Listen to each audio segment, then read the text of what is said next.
They say rivers carry away secrets, but not all secrets drown. Some float, waiting for the current to bring them back. This is the story of a woman whose heart turned colder than the night, whose jealousy became murder, and whose past came back to stand before her, not as a child, but as a storm. A long time ago, in a village hidden between the hills and the river, a newborn baby was thrown into the water by the woman meant to protect it. The village believed the child was dead. The stepmother believed her crime was buried. But fate does not forget. 20 years later, stranger walked back into that same village. Strong, silent eyes burning with the memories. The river never let go. He carried no weapon. He carried no mercy. He came to collect a debt, and the stepmother, she would pay. This is not just a story. This is a warning. Because when you throw innocence into the river, you might not drown it. You might awaken it. In the heart of an ancient African village, where rivers whispered secrets under moonlight, and the winds carried stories from tree to tree, there lived a woman whose heart had long turned to stone. Her name was Na. Na was not always cruel. Once, she was simply lonely. But loneliness, when fed by jealousy, becomes something darker. Her husband, good man, strong and kind, had fathered a child not with her, but with his first wife. A woman long gone, taken by sickness, leaving behind a newborn baby. And Na to raise it. But every time Na looked into the child's eyes, she saw her own failure. She saw her husband's love for another. And so, as the moon carved silver paths across the river, Na made a decision that would stain her soul forever. The night was silent. The villagers slept, streaming soft dreams behind clay walls. Only Na moved in the darkness. She cradled the baby, wrapped tight in a cloth of blue and white, the same cloth its mother once wore. She, quiet now, Na whispered, her voice like smoke. The baby's eyes, wide and trusting, looked up at her. She did not look back. Her feet carried her to the riverbank, where the water rushed like whispers of the dead. It's better this way, she muttered to herself. You'll never suffer. You'll never remind me again. With trembling hands, not from fear, but from the weight of her decision, she held the child over the water. The moon watched the river, waited, and without a tear, without a final word, she let go. The baby disappeared beneath the current. A single cry echoed, then silence. Na stood frozen. The river roared. Her heart pounded once, then hardened. She turned, leaving footprints in the wet earth. Never looking back, by sunrise, she would tell the village, the child died in its sleep. No one would question her. After all, who would suspect a mother? But what Na didn't know, what the village never imagined, was that the river was not cruel. The river was a witness. And that night, river chose mercy over death. Downstream, where the currents softened and the moonlight shimmered, gentle and forgiving, an old woman, the village healer, heard the cries. Her name was Mama Kofi. Following the sound, she found the bundle washed ashore. A baby, cold and gasping, but alive. She looked up at the sky, at the moon, and whispered, "So, this is your will." She took the child in her arms. "You shall live, and one day you shall know." And with that, she carried the baby into the darkness, to life, to destiny, to revenge, waiting in silence. Word spread through the village like fire in dry grass. A stranger had returned, tall, silent, masked. He walked without fear. He stood at the river for hours, staring into the waters as if they spoke back to him. The elders watched, the children whispered, but no one approached, except for her. Nah, she dared, out of pride, out of fear. "Who are you? Why do you watch my home?" she demanded. The stranger said nothing, and that silence was worse than any insult. Later that night, the gathering circle where the village met to settle disputes. The stranger arrived. He stood before them, the flames of the central fire dancing. Against the lines of his carved wooden mask, the chief spoke first. "You are a guest. Speak your name." Nothing. Mama Kofi, from the shadows, watched silently. Na, now nervous, shifted in her seat. Finally, after moments that felt like hours, the stranger lifted his head. His voice was deep, calm, like the river after a storm. "I have no name," whispers rippled through the villagers, "but I have a story." The chief nodded. "Speak." And so he did. The stranger told the tale. A baby, stolen from life and thrown into death. A river, kind. An old woman, merciful. A child raised in shadows. A man forged from loss. A man who now stood among them. And when the story ended, silence was heavier than the night sky. Mama Kofi stepped forward. Her old voice, cracked yet strong, rang clear. "I named him Sefu." The villagers gasped, eyes turned to Na. She tried to rise, tried to speak, but no words came. Only her eyes betrayed her. Tears formed, not of sorrow, but of fear. Sefu removed his mask, and in that moment, she saw what she had hoped never to face.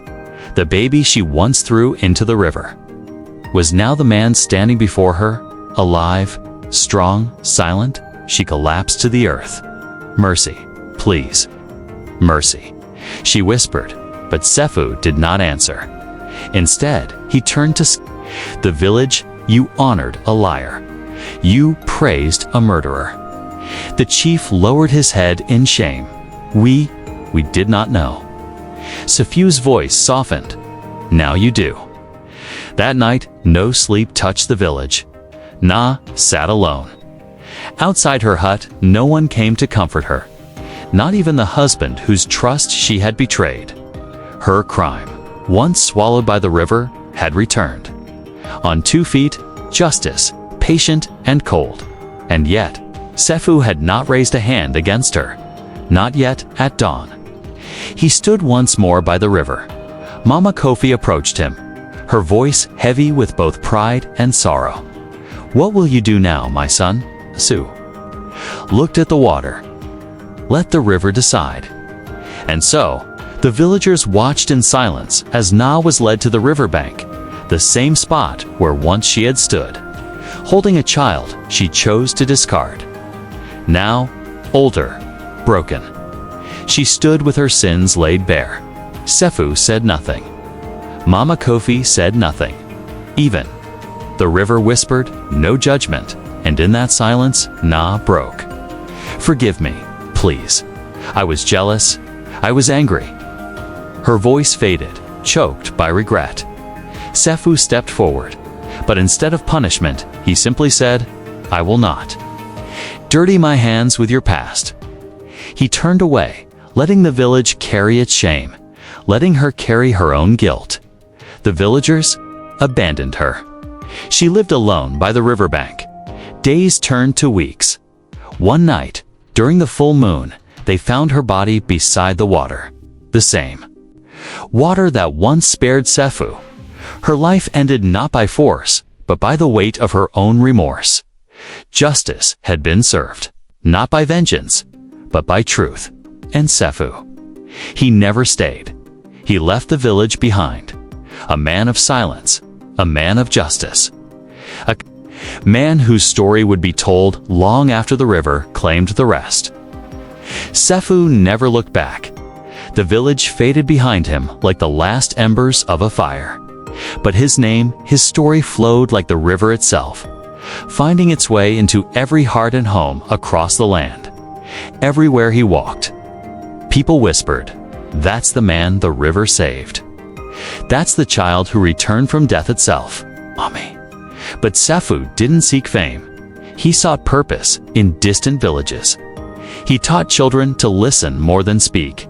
In great towns, he sat with elders, not as a student nor as a teacher, but as a reminder that justice sometimes walks without weapons, and revenge isn't always delivered by hand. He rebuilt no house, claimed no throne, yet everywhere he traveled, lives changed. He came quietly. He left silently. But after Sefu, no one remained the same. Years passed. One day, under the shade of a giant baobab, a group of children gathered around a storyteller. The man was old, his hair gray as ash, his voice soft but powerful. He spoke not of kings nor of wars, but of a boy who was thrown into the river by a woman consumed with hate. He told them how the river refused to swallow innocence, how mercy saved a child, and how that child became justice itself. One of the children, curious, asked Elder, "What happened to him?" The storyteller smiled, and for a moment his dark eyes gleamed like the midnight river. "Perhaps you've already met him." The children looked around, confused, but the elder just laughed softly, his voice blending with the rustling leaves. "The river remembers, little ones, and sometimes so does the man." And as the sun dipped below the horizon, far from the village, by the quiet riverbanks, a solitary figure knelt. A scarred hand reached down, touching the water gently. A voice whispered, low and grateful, "Thank you, old friend." The river flowed on, endless, patient, powerful, just like him, just like justice itself. Years had passed. Sefu, the boy the river once refused to claim, had become legend. Villages told stories of the silent man who built wells, who healed broken communities, who never spoke of his past. Yet, even legends grow weary. One morning, beneath the shade of an ancient baobab, Sefu sat in silence. His reflection shimmered in the calm river beside him. Yet he barely recognized the man staring back. He thought of Mama Kofi, the woman who had saved him. "I must return," he whispered at last. And so, for the first time in years, Sefu turned his feet not toward the unknown, but toward home. The village he left was not the village he found. Time had changed it. Where once there were songs, now there was silence. Where once the market buzzed, now the stalls stood empty. Fear had taken root. The reason? His name? The villagers had built their lives upon the lie of his death.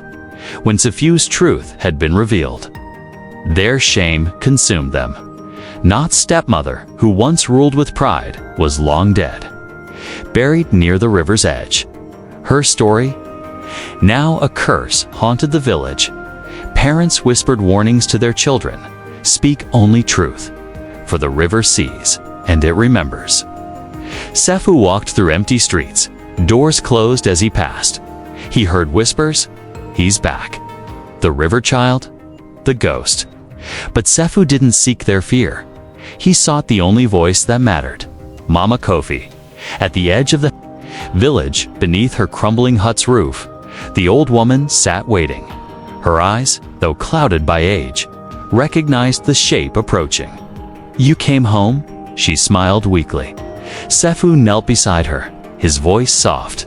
"I never left." "Not truly." She laughed gently, though tears filled her eyes.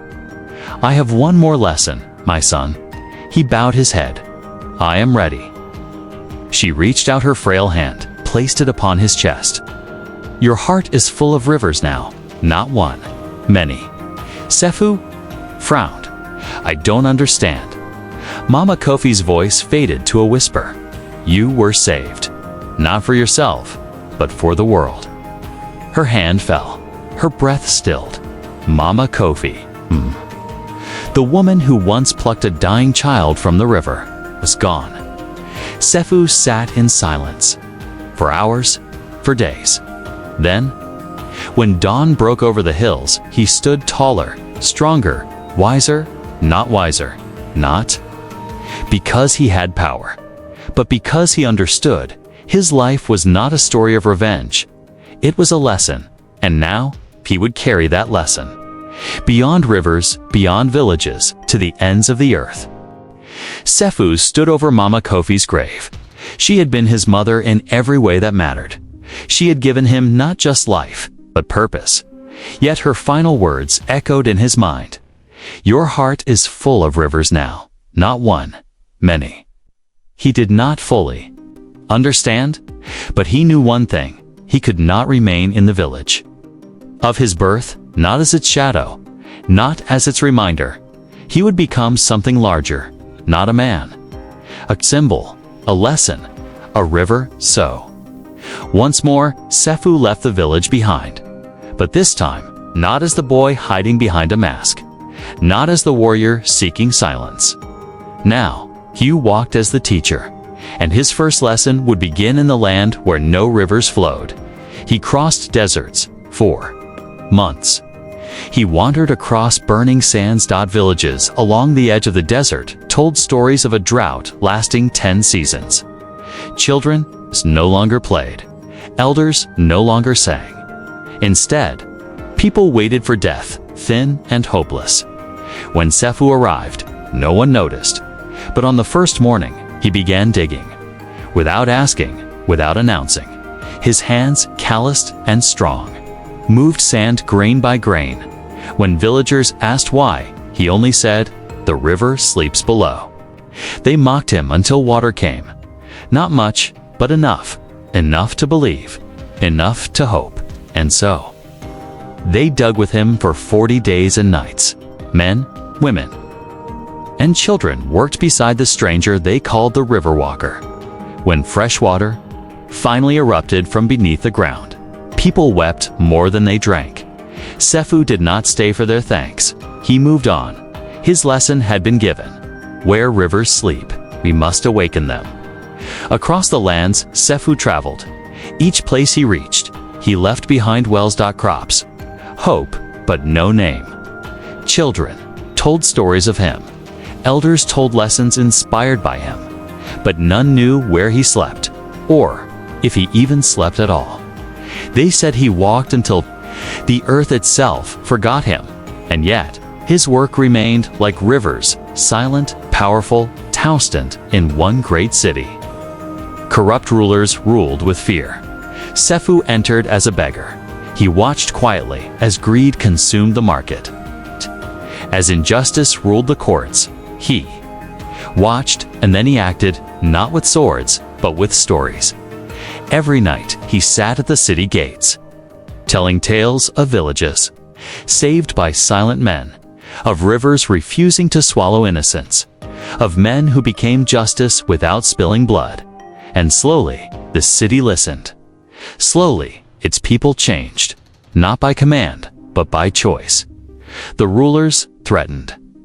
By silence, fled the people, inspired by stories. Rebuilt, Sefu did not wait for praise.